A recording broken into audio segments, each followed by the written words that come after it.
So this video is on some deeper approaches to finding purpose. So we have our tricks and tips, we have the general tuning in, which is very valuable, getting feedback, finding strengths. Let's go a little bit deeper than that. It's really still the same stuff around tuning into values, but what I found is if you just go to surface, people find out what they should be doing, but there's actually a deeper cut, a slightly mystical element of like, okay, what is it? Tuning into what's deep inside, that quiet voice that said, this is what you're here for. Yeah, even if it's inconvenient. We can talk a little bit more about values as well. So in terms of like who are your heroes, that's a good one. Who are 3 people that seem quite different, that embody something you would really like to be in your life or have done something. It's not so much the specifics. Let's say Nelson Mandela was one of yours, right? So it's not like you're going to, I don't know, South Africa or apartheid. But it might be something, a quality that you had. So again, a kind of strength that you want to really bring into the world. Or it might be in terms of the values, like it is about, say, anti-racism, for example. It is about equality. So looking at those different people, a nice exercise is to imagine you've already fully lived the most amazing purpose-driven life you could imagine, and having those people actually talk about how great a life you've had, and each embodying a different sort of value, a different aspect, as if it's already happened, and then we track back, right? And then it's like, okay, let's say your thing was ending global warming, like environmental issues was key to your sense of purpose and values. And you starting with the Dalai Lama telling you how you compassionately did a really great job at solving global warming in 10 years from now, and then you're tracking back to all the things you've done from there and being really bold and crazy and big on that and very imaginative. I've seen various people use this approach and it's a good one. Another one on values would be like, what did you want to be when you grow up? Yeah, and it's not so much, I don't know, let's say I wanted to be, one of my ones is I wanted to be a sort of the leader of a group of space rebels. Now, I'm not going to try and get a career in flying into space, but if I look at the people that I work with, we're kind of rebellious, we're doing things unconventionally, I am a leader. It's actually, there's some wisdom in that, and I have lived that out to some degree. I used to want to be a Jedi, and it's like, well, actually, I'm doing body-mind stuff a lot. There's a way in which that's sort of like Jedi stuff. And incidentally, it turns out the Jedi philosophy comes from Zen, Taoism, and Aikido, and these are things, it turns out, I've been brainwashed by this, been massively studied. So what did you want to be when you grew up is another one we can tune into values there.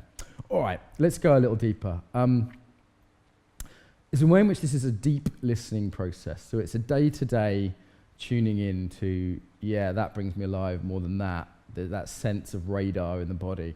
And getting really quiet, I think, is helpful. I think spending some time, particularly in nature, if you really, if you don't know, you don't have a sense of purpose, or you want a clearer, stronger sense of purpose, spend 3 days without your phone, without any reading or distractions, on your own, in nature. Take a tent, this doesn't have to cost a lot of money. Go for a walk. Even if you only had an hour to do this, walking an hour through the woods or by the river in London with that question, Hyde Park, with that question of like, what am I here for? What was I made for? And just opening, not softening, relaxing, opening the body, not trying to get it, not trying to work it out from the head, but just holding it as a question and letting ourselves be informed by nature, the big body and the body itself, of that kind of more like focusing, if you ever come across that, inquiry, tuning in, meditating, do a 30-minute body scan meditation, and then just ask the question, what am I here for? See what arises in words, in pictures. I mean, once the fight-flight mechanism kind of settles, which is keeping us into rushing to fix the immediate problem rather than the deep listening inside. So that's one, in terms of the depth approach. The key one, the absolute key one, is death. So, we're all going to die. Cognitively, we know this, but most of us haven't really confronted death.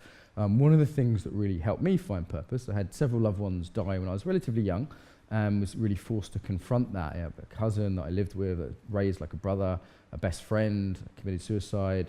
It was sad stuff, but it also really made me go, wow, life is short, the end is coming. Working in war zones was another one, like working in countries where there were dead kids in the street, or I could have been shot and killed in some of the places I worked quite easily. I had a few brushes with death.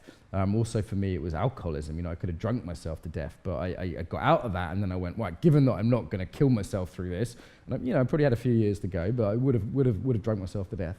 What am I going to do in my life? For some people it's a car crash. For some people it's they have cancer, and some people it's like the end of their life, they realize, and it's like, what a pity. So how do we face the reality of death early? How do we face the reality of death before we're old, before it's nothing we can do about the rest of our life? So there's many ways. Spending time around the dying. You can volunteer at a hospice. You could spend time with an elderly relative and really, be present with them without pushing that reality away. You can do a death meditation. The Tibetans, for example, there's lots of good death meditations from Theravada or Tibetan Buddhism. I have one on YouTube if you want to look it up. But there's plenty of good ones you can find out there. Ken MacLeod's book's another one that's got a few good ones in. So really sitting with the reality of your death, and that can be imagining your decomposition, so imagining you've died and that decomposition. It can be imagining the ways you could die, like right now in here, I don't know, the roof could fall on me. My breakfast could have been poisoned. I could get electrocuted by a cable. I could have a brain aneurysm or a heart attack. Crossing the street to lunch, when I go for lunch, with Alex, I could get hit by a car. You can go through the day with that awareness, either that you're already dead and you're living as a ghost, or like, what could kill me here today? And it's so easy, right? Like, I'm standing in the street in London, I'm with one of my students, and they're from a country where the cars drive on the other side. They step out, and you see in London everywhere, look left, look right, and that's because so many people got killed that way. I grabbed them and put my hand in front of their chest, and that saved their life. Like, they could have literally died. This wasn't long ago. Just by not looking the right way, so very easy for it to happen, and bringing some awareness to our mortality is key. This sounds depressing, and if you had a recent bereavement or you're in a very vulnerable place, you do need to be careful with this. So it's not something, if you're feeling under-resourced or traumatized or bereaved, this is something to come well-resourced to, because it can be confronting. One I use is in Shavasana, which is called corpse pose in yoga. You're basically lying down. I'll do it in that position, for example. What if I was dead here? But again, with some care, I always give people to opt out in my classes for that. And confronting the reality of our own mortality. Given that we're going to die, sounds depressing, but once we get through the difficulty of that, often what comes is gratitude. Gratitude for what is. A sense of love, like, what do I really love? And that's central, right? This purpose work is about love. I don't want to get too much of a soppy hippie, but we're really looking at what are we here to do. Is also a question of what do we love deeply, and also what breaks our heart. So I feel sad when I walk past the homeless guy in the street, but for some of my friends that work with homeless, that's heartbreaking. It wrenches them apart to see that guy on the street, and that's why they've chosen that work.